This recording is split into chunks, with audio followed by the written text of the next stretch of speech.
Excel PU college Guruvanakere ಪರಾಜಿತ ಅಖಾಡ big fight ವಿಶೇಷ ಮತ್ತೆ ಮುಂದುವರಿಸ್ತಾ ಇದ್ದೀನಿ. ಇದು ನಿರ್ವಿವಾದವಾಗಿ ಪ್ರತಿಪಕ್ಷಗಳ ಗೆಲುವಿದು ಅಂತ, ಪ್ರತಿಪಕ್ಷಗಳ ಹೋರಾಟದ ಗೆಲುವು. ಸದನವನ್ನು ಮಾಡಲಿಕ್ಕೆ ಬಿಡಲಿಲ್ಲ, ಬೇರೆ ವಿಚಾರ ಇತ್ತು, ಅದು ಇನ್ನೊಂದು ಭಾಗ. ಅದು ಆದರೆ ಒಂದು ಹೋರಾಟ ಆಗದೇ ಇದ್ದರೆ ಬಹುಶಃ ನೀವು ಗೆದ್ದಿರೋ ಮೊಟ್ಟ ಮೊದಲ ಜಯನ ಇದು. ಒಂದು ಮೂರು ವರ್ಷದ ಈ ಸರ್ಕಾರದ ಆಳ್ವಿಕೆ ಸಂದರ್ಭದಲ್ಲಿ ಗೆಲುವು ಅನ್ನೋ ವಿಚಾರ ಬಂದರೆ ಹಲವಾರು ಬಾರಿ ಹಲವಾರು ವಿಷಯಗಳನ್ನ ಬೈ ಎಲೆಕ್ಷನ್ ಬಿಟ್ಬಿಟ್ಟು, ಬೈ ಎಲೆಕ್ಷನ್ ಯಾವುದೂ ಗೆದ್ದಿಲ್ಲ ನೀವು. ಹೇಳಿದ್ದೀನಿ ಸರ್, ಹಲವಾರು ಬಾರಿ ಹಲವಾರು ವಿಷಯಗಳನ್ನ ಸದನದಲ್ಲಿ ತಗೊಂಡಿದಂಥದ್ದು, ಹೇಳಿದಂಥದ್ದು. ಆದರೆ ಈ ಸರ್ಕಾರ ಯಾವ ರೀತಿ ಉತ್ತರ ಕೊಡ್ತಾರೆ ಅನ್ನೋದ್ರ ಮೇಲೆ ಡಿಪೆಂಡು. ಹಲವಾರು ಬಾರಿ ಅರ್ಧಂಬರ್ಧ ಉತ್ತರ ಕೊಟ್ಟಿರುವಂಥದ್ದು. ಯಾಕಂದ್ರೆ ನೀವು ನಮ್ಗೆ ಹಲವಾರು ಬಾರಿ ಪ್ರಶ್ನೆಗಳು ಕೇಳ್ತಾ ಇದ್ರಿ, ಯಾವ್ದು ಲಾಜಿಕಲ್ ಎಂಡ್ ಅಂತ ಹೇಳ್ತಾ ಇದ್ರಿ. ಸೊ ಮೊದಲನೇ ಸತಿ ರಾಜೀನಾಮೆ ತಗೊಂಡಾಗೂ ಅದು ಒಂದು ಲಾಜಿಕಲ್ ಎಂಡನ್ನೇ. ಆದ್ರೆ ಇವಾಗ ಮತ್ತೆ ಅದೇ ಎಪಿಸೋಡ್ ಕಂಟಿನ್ಯೂ ಆಗಿ ಸೆಕೆಂಡ್ ಎಪಿಸೋಡ್ ಇದು ಒಂದು ಲಾಜಿಕಲ್ ಎಂಡನ್ನೇ. ಸೊ ಇದನ್ನ ಒಂದು ಪಕ್ಷವಾಗಿ ಗೆಲುವು ಅಂತ ಹೇಳೋದಕ್ಕಿಂತ ಒಂದು ಜನರ ಗೆಲುವು ಸರ್.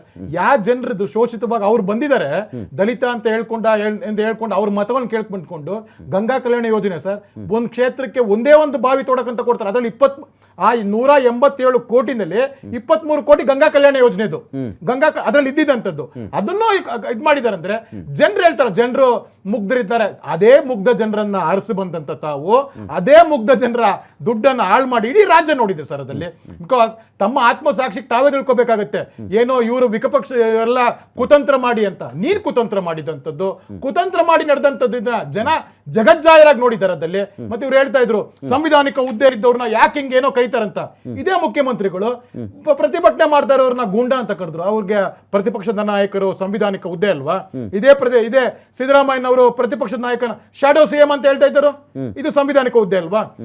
ಯಾಕೆ ಶಿವಕುಮಾರ್ ಮೇಲೆ ಇಡಿ ಇವರು ಬಂದ್ರು? ಸ್ವಾಮಿ, ಇಡಿ ಅವ್ರಿಗೊಂದು ಲೆಕ್ಕ ಬೇಕಾಗಿತ್ತು. ನೀವು ಸಾಮಾನ್ಯ ಪ್ರಜೆ, ಸಾಮಾನ್ಯ ಕುಟುಂಬದಿಂದ 3 ಎಕರೆ ತಮ್ಮ ಪಿತಾಜಿ ಆಸ್ತಿ ಇದ್ದಿದ್ದಂಥದ್ದು ಇವತ್ತು 1400 ಕೋಟಿ ಆಯ್ತಲ್ಲ. ಕನಕಪುರದಲ್ಲಿ ಯಾವ ಬೆಳೆ ಬೆಳೆದ್ರಿ, ಯಾವ ಬೆಳೆಗಳನ್ನು ಮಿಶ್ರಿತ ಬೆಳೆ ಬೆಳೆದ್ರಿ, ಯಾವ ಕಮರ್ಷಿಯಲ್ ಕ್ರಾಪ್ ಬೆಳೆದ್ರಿ, ಯಾವ ಬಂಡೆ ಹೊಡೆದ್ರಿ, ಯಾವ ಮಂಡೆಗಳು ಹೊಡೆದ್ರಿ?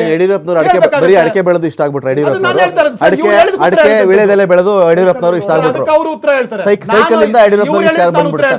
ಅದು ಕೇಳಿದಾಗ ಅವ್ರು ಹೇಳ್ತಾರೆ, ನಾನು ಬಿಸ್ನೆಸ್ ಮೆನ್ನು, ನಾನು ಎಜುಕೇಶನ್ ಇಷ್ಟು, ನಾನು ಅದು ಮಾಡಿದ್ದೀನಿ, ಕಂಪ್ನಿ ಮಾಡಿ ಹೇಳ್ತಾರೆ. ಕೇಸ್ಗಳು ಆಗಿದೆ.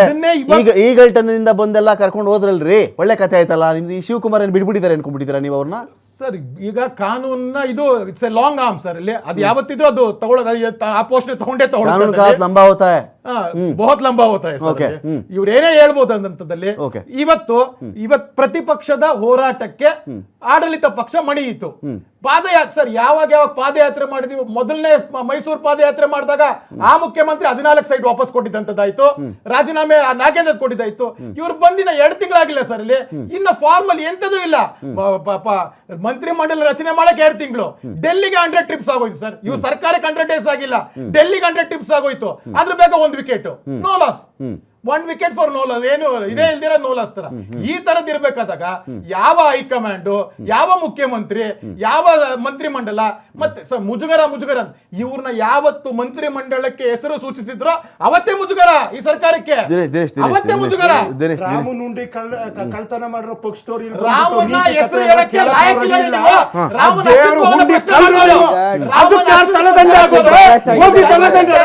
ಅಮಿತ್ ಶಾ ತಲೆದಂಡ, ರಾಮನುಂಡಿ ಕಳ್ಳರು, ಪರಶುರಾಮನ ಮೂರ್ತಿಯ ಕಳ್ಳರು, ಇವರಿಗೆ ದೇವರ ಹೆಸರು ರಾಜಕೀಯ ಮಾಡ್ತಾರೆ. ಹುಂಡಿ ಕಳ್ಳರು ಬಂದು ನೀತಿ ಪ್ರಕಟಿಸ್ತಾರೆ. ಎಲೆಕ್ಟ್ರಿಕಲ್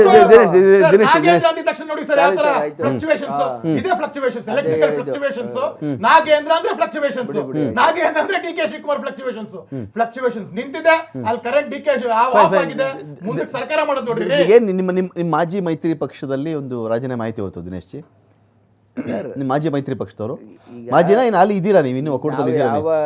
ಕರೆಕ್ಟಾಗಿ ಹೇಳ್ಬೇಕೀಗ, ಒಕ್ಕೂಟದಲ್ಲಿ ಇದ್ದೀರಾ ಇಲ್ವಾ? ಇಲ್ಲ ಸರ್, ಇಂಡಿಯಾ ಒಕ್ಕೂಟದಲ್ಲಿ ಇಲ್ಲ. ಗೆಲುವಾದಾಗ ಒಕ್ಕೂಟದಲ್ಲಿ, ಸೋಲಾದಾಗ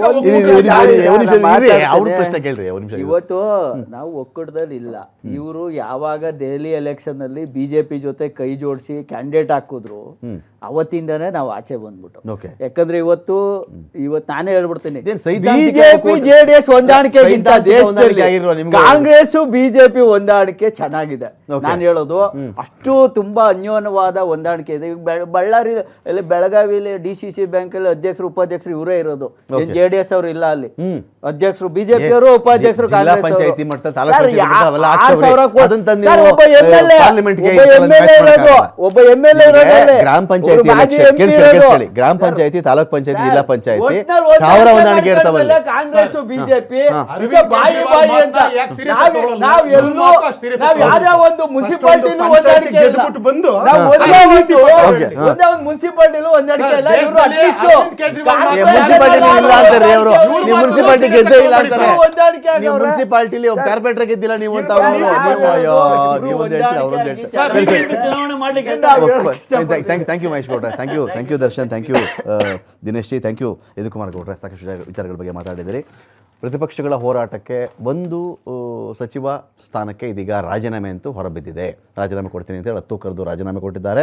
ಶಾಸಕ ಸ್ಥಾನಕ್ಕೂ ರಾಜೀನಾಮೆ ಕೊಡ್ತೀನಿ, ನಾನು ರೆಡಿ ಇದ್ದೀನಿ ಅಂತ ಹೇಳಿದಾಗ ಅರವಿಂದ್ ಬೆಲ್ಲದ್ರನ್ನ ಮಾತನಾಡ್ಸಕ್ಕೆ ಕೂಡ ಕೇಳ್ಕೊಳ್ಳಿ, ಫಸ್ಟು ಅದಕ್ಕೂ ರಾಜೀನಾಮೆ ಕೊಟ್ಟುಬಿಡಲಿ, ಆಮೇಲೆ ಉಳಿದ ಕತೆ ಆಮೇಲೆ ಮಾತಾಡೋಣ ಅಂತ ಕೂಡ ಆ ಒಂದು ವಿಚಾರಕ್ಕೂ ಹೇಳಿದ್ದಾರೆ. ಮುಂದಿನ ದಿನಗಳಲ್ಲಿ ಈ ಒಂದು ವಿಚಾರ ಹೇಗೆ ಬೆಳವಣಿಗೆ ಪಡ್ಕೊಳ್ಳುತ್ತೆ ನೋಡೋಣ ಅಂತ ಹೇಳ್ತಾ ಡಿಬೇಟ್ ಮುಗಿಸ್ತಾ ಇದ್ದೀನಿ. ನಮಸ್ಕಾರ.